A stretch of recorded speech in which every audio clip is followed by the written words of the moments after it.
আসসালামু আলাইকুম ওয়া রাহমাতুল্লাহি ওয়া বারাকাতুহু। হামিদা ওয়া মুসাল্লিয়া ওয়া মুসাল্লিমা আম্মা বা'দ।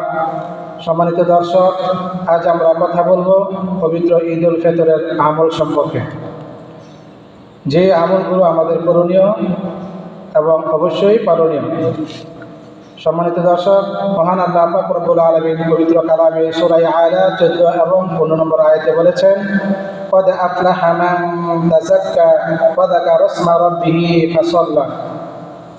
এর অর্থ হচ্ছে, যে পবিত্রতা অর্জন করেছে, তার রবের নাম স্মরণ করেছে এবং নামাজ কায়েম করেছে, এবং সে নিশ্চয়ই সফল হয়েছে।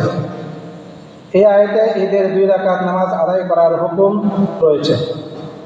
হুকুমটি প্রচ্ছন্নভাবে রয়েছে বলে একে ফরজ না বলে ওয়াজিব বলা হয়েছে।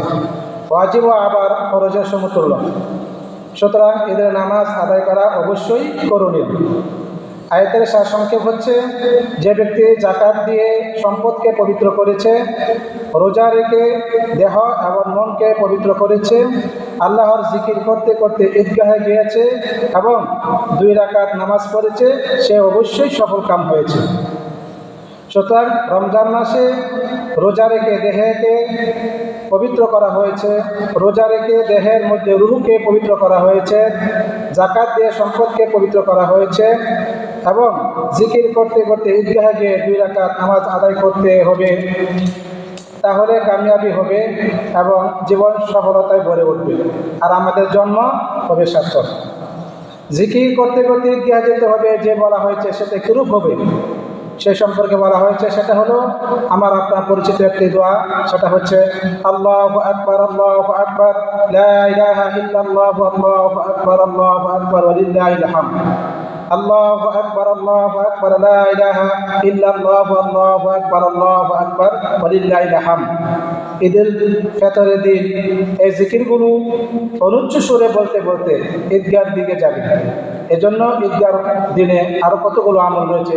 সেগুলো হলো যে অন্যদিকে তুলনায় সকাল সকাল ঘুম থেকে ওঠা, অন্য দিনের তুলনায় সকাল সকাল ঘুম থেকে ওঠা। 2 নম্বর হচ্ছে মেসওয়াক করা, 2 নম্বর হচ্ছে মেসওয়াক করা। 3 নম্বর হচ্ছে গোসল করা। 4 নম্বর হচ্ছে শরীয়ত সম্মতে সাজসজ্জা করা, অর্থাৎ সুন্দরভাবে ভালো পোশাক পরিধান করা। 5 নম্বর হচ্ছে সামর্থ্য অনুযায়ী উত্তম পোশাক পরিধান করা। 6 নম্বর হচ্ছে সুগন্ধি ব্যবহার করা।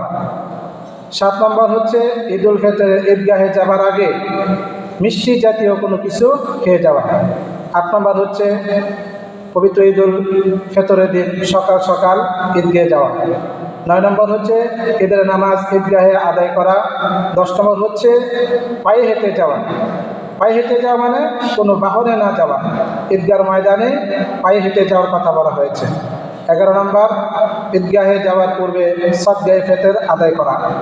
12 নম্বর এক রাস্তা দিয়ে যাওয়া, অন্য রাস্তা দিয়ে আসা। 13 নম্বর ঈদুল ফিতরের সময় আমরা যে দোয়াটা প্রথমে বলেছিলাম, যে আল্লাহু আকবার, আল্লাহু আকবার, লা ইলাহা ইল্লাল্লাহ, আল্লাহু আকবার, আল্লাহু আকবার, ওয়া লিল্লাহিল হামদ, এই দোয়াটা পরে পরে আস্তে আস্তে ঈদগাহ ময়দানে যাওয়া।